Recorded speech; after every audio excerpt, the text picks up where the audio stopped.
Hey, what is going on, guys? Today we are at CEDIA 2025. We're here at the L-Acoustics booth with Nick. Nick, we just had an incredible demo inside your booth. I would love to be able to share your story because this is all new to me. We're going to talk about some really unique things in this space, not only just for home theater, but really for a whole home experience and audio. So Nick, thanks so much for inviting me. Tell us what you've got here at CEDIA 2025. Well, first of all, thanks so much for coming down. It's great to have you here and to show you a bit about who we are and what we do. Here this year at CEDIA, we wanted to show something different. Last couple of years, we've done dedicated theatre rooms. We're building our brand awareness within the residential space. We come from a heritage of live sound, pro audio. We're very well respected in that space, but within the world of residential, not so well known. Haven't been, so we're just building that brand awareness up. We feel as if we're in a good position for that now to start showing really our real magic and our real spice. So here in the demo room, it is what we call a HIRIS, which stands for Hyperreal Immersive Sound Space, and it basically gives you the flexibility to do whatever you want with sound. So I'm going to unpack that a little bit, give you a real world scenario. So we're doing a demo, it's a live concert, and 2 channels music, so I'm seeing the image on screen, but the sound was coming over here out of these speakers. I thought it was broke, to be honest with you. I'm like, okay, it's supposed to be up there. And then this audio comes on, it's like, hey, we want to take this sound now and move it to where you're supposed to hear it. And your HIRIS processor, I guess, is able to direct the sound wherever you want in your space. Absolutely. That is wild. That is definitely totally unique. I've never experienced that. That was super cool. Yeah, I mean, so basically what we can do is we can take any stereo or immersive soundtrack. So we have a Storm audio processor, which is kind of the front end to it, if you will. Okay. Anything that goes into that, so it could be a turntable, could be a PlayStation, could be an Xbox, could be a Kaleidescape, could be an Apple TV, a satellite box. We can, within the interface, just literally say, okay, I want that audio to snap to this position of the room, this position of the room. But not just snap, we can actually pan it in real time. Yeah. So like it starts with that radio setting where we've got, we're giving the weather updates and it literally just moves around the room in real time. So we have that flexibility. So Nick, give me some scenarios. I know we talked off camera of how some clients of yours have hired you to build some really unique spaces with your platform, with the HIRIS. So kind of paint that picture for us. Absolutely. I mean, like a great example is recently a project in London where integrators came to us, got this project, you know, they've had this house for years, but they're doing a refurb in their nightclub. They've got a nightclub in their house. They use it twice a year. They want to use it more, they want to have a better experience, they're getting their interior designer in to come and reimagine the space, all of that wonderful stuff.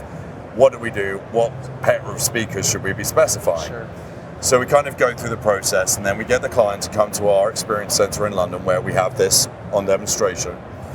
And we show them the kind of possibilities and the flexibilities of how it can work, because in this particular project, there was a bar at one end of the room. That's where they would have the DJ playing normally. So, you know, normally you put a left and right speaker either side of that. But then there was a big screen TV on the other wall, which they wanted to use for watching sport, karaoke, so on and so forth. Then there's a fireplace opposite the bar where they just wanted to have like a little chill out area. And they've got a beautiful Lin turntable where they want to listen back to their old music. So it's like, well, rather than having like multiple just stereo zones and selecting sources, they're also like, they're the client, they only use Sonos because they are like, we just want it to be as simple and easy as possible. So however complex the system is, I still just want to use my Sonos app on my phone to get it to work. So like that was really key. So we showed them this technology, showed them how it would work, said, look, we're just going to put keypads. So when you have your different lighting scenes, that's recording your different sound scenes as well at the same time. That's talking to our Elisa processor and allowing it to adapt completely. So this space that was used twice a year, they now use it every week. They host dinner parties in there. They do like yoga in there. So it's gone from being like a room that they just didn't really use to now being everything. And then of course I joked with them and said, well, hey, you know, you've got a 9.1.19 system in here. You could put a big drop-down screen in here, and this could be your theater as well. And they were like, well, we've got one of them. Yeah. That probably needs upgrading as well. So we're like, cool, okay, we'll do that. Yeah. So speaking of theater, so this room, we had a chance to listen to music. Yep. We had a chance to listen to, like, even some weather kind of scenarios. Yeah, just like your radio, right? Yeah. And then we had a chance to listen to and watch a film from F1. Yep. So I haven't even seen the movie yet, so you already got me excited. I'm ready. And that's the opening scene, so don't worry. It's not giving away any spoilers. So paint the picture. What's in the room, equipment-wise? What speakers do you have? How many subwoofers, overheads, and so forth? So we have 9 of our Soca loudspeakers. So basically on the 4 walls, we have 3, 3, 3, and 3. Each one of those is paired with an SB10 subwoofer. That's a 10-inch driver. Sure. So there's 9 of those. And then we have 6 overheads, which are our X4Is. So we're showing on more products. We make in more versions of them as well, of course. In a project like this, there's going to be an interior designer involved. Everything's going to be hidden behind fabric, so on and so forth. This is a trade show. Sure, you want to showcase. We had 3 days to build it. Installing stuff on wall is a lot easier than in wall. Yeah. So, you know, it was really just kind of a case of choosing those speakers. Now, those speakers, so the Soca is what we call a collinear loudspeaker. Okay. So that essentially has drivers at the top, drivers at the bottom, and in the middle it has a curved waveform guide. Okay, interesting. Now I'm guessing you've been to concerts before. Sure. Probably once or twice in your life, right? Yeah. And when you go there, you see those big curved hanger speakers. Correct. Our the founder, big line arrays. Exactly. Our founder was the pioneer of the use of that technology. Interesting. So he was the guy that basically, he is a particle physicist, and he was he is an avid music lover, avid art lover, and he was going to concerts in the 60s, the kind of Pink Floyd era, and he was like, I want this concert to sound like my hi-fi does at home. So he was the guy that started working out that maybe a sound wave shouldn't come out you like that with comb filtering and stuff like that. So what happens if we introduce a curve and so on and so forth? Sure. So, you know, we're really kind of like, yes, we're a loudspeaker manufacturer, but pioneers of technology. So those Socas, even though they've got a flat grill, behind it, you've still got a curve of it. Okay. Behind there. So that's the Soca. It's paired with a 10-inch sub. The X4Is are a 4-inch coaxial point source loudspeaker, so it's just showering down on you. Sure. But that's a pretty small speaker for a high channel, right? A 4-inch? Yeah. That'll do 117 dB at 1 meter. Wild, dude. It was cranking in there. Yeah. And for those of you guys think that, all right, they got 10-inch subwoofers, they were rocking the place. I mean, you had enough of them. You get enough of those drivers, you're going to pound that room. So it was great. Yeah, our space in London's got 32 of those in it. Yeah. And we make bigger subs as well. But actually part of the magic is that's a sub that, again, can go in wall and be easy to integrate with. And there are people with some big subs here. Big subs are cool. We like big subs, right? Yeah. But actually, it's amazing what you can do with regular size subs as well, and especially a space like this where your interior design is so important. Yeah. And then they're all driven by our amplification. So that is powered. We have 3. We actually, this is a fun fact, there are 3 of our LA7.16i amplify controllers. Okay.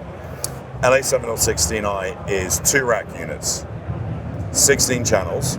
It's the 16 in the in the model number. 1,300 watts per channel. So these are the same amplifiers which are driving those big line arrays. So they have some really clever, smart technology built into them. Because we don't make specific products for the residential market. We're using pro audio products in the residential market. Okay. So we have 3 of them because we're doing 9.9.6. Sure. Which means that actually one of them is only doing 1 channel. Wow. We have smaller amps, but our application engineers were like, let's flex a bit. It's like, okay, cool. So yeah, those amplifiers are what's driving that as well. So that's, super like end-to-end solution, basically. Yeah. So Nick, another thing that I saw and had a chance to experience, another first for me here, you've got microphones in the ceiling. We have. Explain what that's all about. I'll show you guys some footage of that. So obviously, like the world that you're in, home theaters, you know when you're in a good one, when you walk into that space and it goes dry. Yeah, you're like, okay, this is a different space here. Yeah. You know, okay, yeah, I'm in a vacuum. Sure. I know I'm going to be in for, I'm sure the speakers are great, but I know the room's great. Right. If I then wanted to use that room for something else, may not be particularly enjoyable because it's so dry. Like if I wanted to, you know, play an instrument or something like that, because hey, I've got a stage in front of my screen, I've got space between my first riser or whatever it is, maybe me in the band can come out and play in this, but actually I can't because it's a really dry space and those instruments aren't going to sound very good. So we have a technology called ambience, which with microphones feeds into our processor, and then we can essentially say, I want the room to be this big, and I want the RT to be this time. Okay. So we can have different presets to make your space sound like a cathedral, performing arts theatre, a stadium, whatever it may be. So it can adapt to what you're doing. It gives you some creative ability as the host in your home when you're doing a gathering, whether it's a dinner party, whether you've got people ever just want to, you know, have a cocktail or whatever. Interesting. So, you know, and then we've got, so we talked earlier about the Anima where we can move that stereo track around, and then also we can use ambience on top of that as well. So like we played the Eric Clapton track and then we added reverb into it to make it sound, because even though it's a totally different space. And that track is just stereo coming from Tidal, and then we're literally spatializing it. But then the nightclub scene at the end, get the room really energetic. That again, 2-channel track coming from Tidal. Anima is using. See, I didn't know that. I assumed this was a fully immersive Dolby Atmos kind of mix, spatial audio. Live on the fly. Oh, wow. Anima is using machine learning and hearing the different sounds. Interesting. Because we have a whole machine learning team which is programming this to learn this is what a guitar sounds like, this is what a drum sounds like, and it will spatialize it live on the fly and create this immersive experience. So there's some serious technology going on in here. Yeah, absolutely. Like I said, I'm still processing this, to be honest with you. This is so new to me, but I'm fascinated, absolutely fascinated with what you're doing in the space. I can see this for especially some really high-end clients that just have I went into a home when I was younger. They've got a massive 14,000 square foot home. It's a beautiful home, but their home is very open, and they've got a sitting area here, big dining room here, big kitchen, big island. So man, I could just see like covering that whole house and being able to either position it or change it as we're moving to a different room. Hey, we've had our cocktails in here, we had a glass of wine, let's go in here and chill. And I'm assuming, is this done with an app? Is this done? So a couple of ways it can be dealt with really is we typically in these kind of projects there's usually a control system in there. Like Control 4 maybe? Yeah, exactly. So we can basically create triggers within that. So they just hit a scene and then it moves. Exactly right. Just like you do lighting. Yeah, exactly. Perfect. Yeah, so we don't have our own app for it. Okay, that makes sense. We may do one day. But you may not need it. Like again, this stuff's high tech. I mean, this isn't something that average consumer is going to go to Best Buy, pick up, and install. And also, you know, like the kind of people that are going to have it, probably they don't want it overly complex. That's right. You know, because we want them to use it. Yeah. Right. Kitchen music, boom. Exactly. Living room, piano, boom. Yeah, exactly. So we want to keep it as simplistic as possible. I love it, man. Well, you've got a couple of racks over here. It's going to get loud, but I'd love to just stand in front of the rack, walk us through that processing. Absolutely. And then anything else you want to share in the video. Let's go. All right, Nick, so we're standing here at your rack. So you've got your own amplification, you've got your own processing. Walk us through, what are we looking at here? Yeah, sure. Happy to. And something that's just kind of come into my head as we're now standing here is I got the room channel count completely wrong. Oh, okay. We're actually 12.1.9. So this is a bigger system than what you even said. This is a bigger system. We've got 3 on the front, 3 on the side, 3 on the back, 3 on the other side. So 12.1.9. So 12 soakers, 12 SB10s, 9 X4Is on the ceiling. So sorry for that. No, that's all good. End of day 2, are we? Oh yeah. They all start to blend together. Yeah. And this year you went bigger than last year, so. That's right. Yeah, we did. Cool. So yeah, back to this. What do we have here? So I'm going to start at the bottom actually. Okay. So here we've got a Storm Audio ISP Evo processor. Sure. So this is taking your conventional sources in. So here we're using a Kaleidescape as our source for the F1 content. Yep. So that just goes HDMI into there. What we do is using this is we take an AES EBU digital signal out of it, and we put that into these. All right. So these are called LC16Ds, and these convert that AES EBU signal to AVB. Now, AVB is an audio over IP standard. Right. Right. I'm sure you're familiar with AES 67 and Dante and stuff like that. Yeah. But AVB is what's used in the pro audio world more commonly because the redundancy that's built into it and the latency is much, much quicker. Our amps do support AES-67 as well, so if this was just a dedicated theatre, you'd just go straight out of that on the network, good to go. But why we need to go AVB is because this, which is the brains behind the operation, is the Elisa processor 2. So now we've got everything coming from here into the Elisa processor. That's giving us, you know, when it's just giving an Atmos signal, that's not doing anything, it's just passing it right on through. Or pass through. But when I want to move that Atmos signal to a different part of the room, that's the brains that's doing that. Makes sense. So when we're watching the Eric Clapton, exactly. that's where you're able to pan that's all happening right in there, live, real time. When we're in the nightclub scene and it's spatializing it, it's that bad boy doing it. That's just outputting, you know, stereo 2 channel. That's all it's doing. Again, that just blows my mind that you're saying this is doing it on the fly. It's doing it on the fly because, and you know, upmix isn't something new, right? AV processors have had it for years. Sure. But they always focus on the left, center, and right. Correct. And if we've got our friends in that space and we're hanging out, the people that are next to those left, center, right channels, they're getting deafened, and the people at the back aren't getting a great experience. This turns the whole room into an experience. Yeah, that makes sense. So yeah, that's a really powerful thing. And of course, this is also giving us the reverb in the space, ambience, the technology ambience. This is also the beast that's doing this. Sure. Now for that, we take our 4 microphones, which we've got in the ceiling, we take them into this box here. This is called a P1. Our application engineers do our calibrations for concerts, theatres, various things. This is what they'll use to calibrate the room, but we also use it for ambience to get that analog mic signal, again, into AVB for this Elisa processor. This kind of gives you the overview. Then here we've got those 16 channel amps. Sure. So you can see here the green lights means that they're playing stuff right now, and then red means muted. So when I was saying that we've just got one channel working, you can see here that like it's like we could have fit them on there, but we'd have just had one left over. So a bit of fun. But I'm a bit of a nerd, right? Yeah. Because I love this stuff. Are. Yeah. I've got no shame in saying that. 100%. This is one of my favorite products. Why? Because it's that 16 channels, 1300 watts.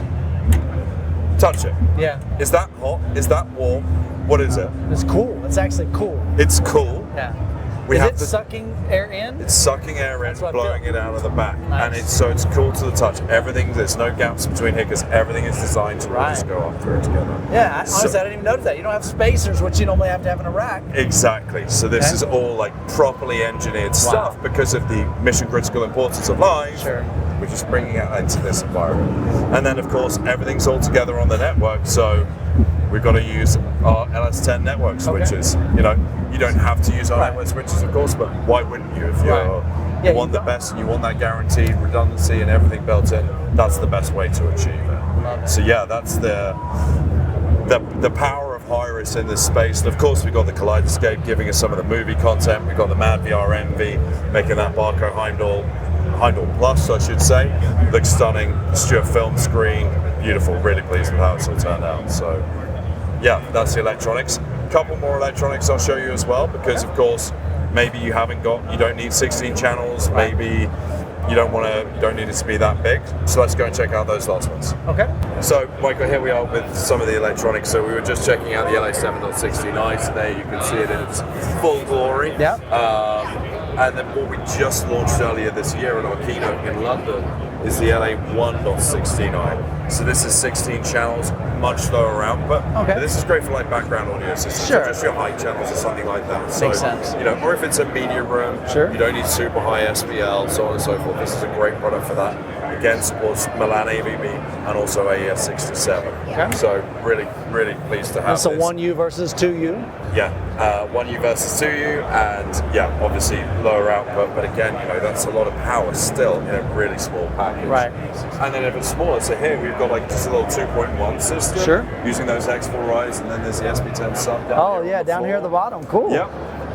We're running that off of this, which is an LA2XI, so that's a 4-channel amp. This is, as well as having the audio over IP, this has got analog connections, AES-EBU digital connections, because in this we've got the space to actually have more connections. This we wanted it as small as possible. If we'd put unbalanced inputs on it, it would have got bigger, and we want to keep it as small as possible. Makes sense. So yeah, that's kind of it for the electronics. Guess let's go and talk a bit about the speakers. All right, let's do it.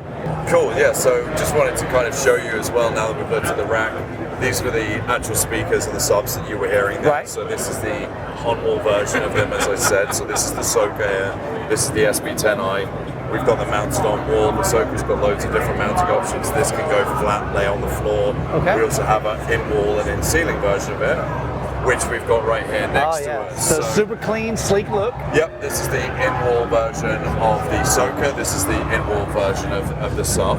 Now, do we have different fabrics? Absolutely. Cool. So this is them in their standard black finish. Sure. They're available from the factory in white as well, and then we can also do custom brown finishes. Yeah. So you can choose from that. Now, all of our products are manufactured in France. Our headquarters is just outside of Paris, so everything is manufactured there. Okay. So, you know, it takes time to paint them, so there is a little bit of a lead time. But it's being made for you, right? Yeah. Well, people that want custom products, they're willing to wait time to get something that looks exactly like they want in their room. Residential projects usually always slip as well, so you know, that's But so that shows some good flexibility. Also, another interesting fun fact is these products are also IP rated. Okay. So you could actually have that same system, excluding the ambience where it is these acoustics. You can have that outdoors as well. Okay. Nice. So, all right. Interesting. So again, more flexibility there. Yeah. So these are great for in theaters. They're great for stereo listening. They're great for lots of different applications, and of course, a high-res. Sure. Perhaps your room's a little bit smaller. You don't need that collinear technology. You've got a smaller space. Right. We go to the X8i. So this is an 8-inch coaxial point source driver in here. This will go down to 40 hertz. Right.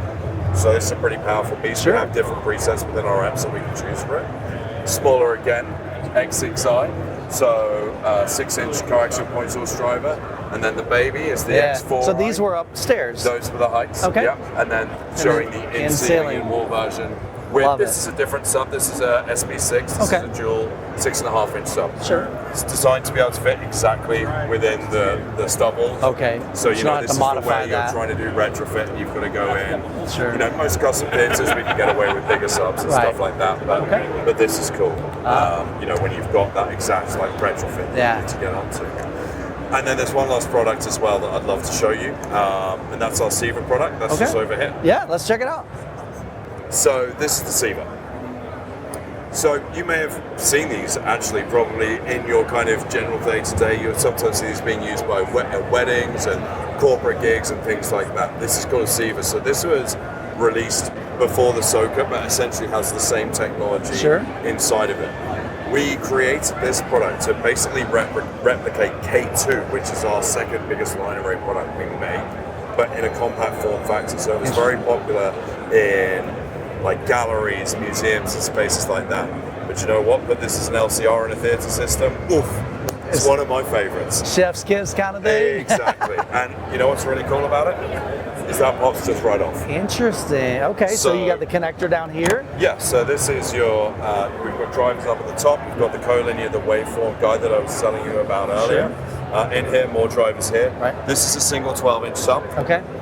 We also do a dual 12-inch version of it as well, which if you pair to it, the whole combination together will give you 137 dB. Okay, so plenty of output. Yeah, exactly. Okay. Nice. And great dispersion characteristics as well, because this is a patented technology to really kind of hone in those high frequencies to where you want. So, yeah, kind of one of my favorites. Again, you can use them outdoor.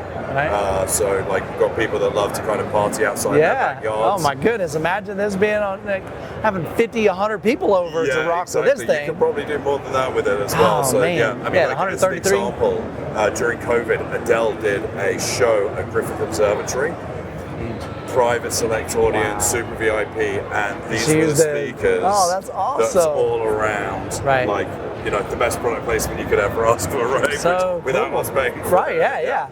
Like, if it's good for Adele, man, that's great. And, you know, again, on the subject of Adele, you know, that processor that was driving the demo you had, that's the same processor she was using at her residency in Vegas. Wow. So cool, So, man. again, same technology, same products used for that, but just in different applications. Right.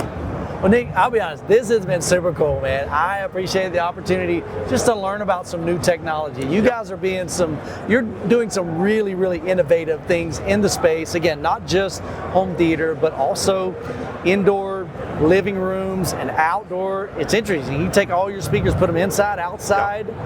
That's pretty wild. And then you have your own amplifiers. You've got your own processing. Design software, you name it. Man, y'all are up to some really, really cool things. It's been a great experience, and I really appreciate your time. No, thank you so much. Thank you for coming. Absolutely. Well, guys, I hope you've been enjoying these videos here at CEDIA 2025. This has been a treat, so definitely check out their website. Hope you guys have an incredible week. God bless, and I will catch you in the next video.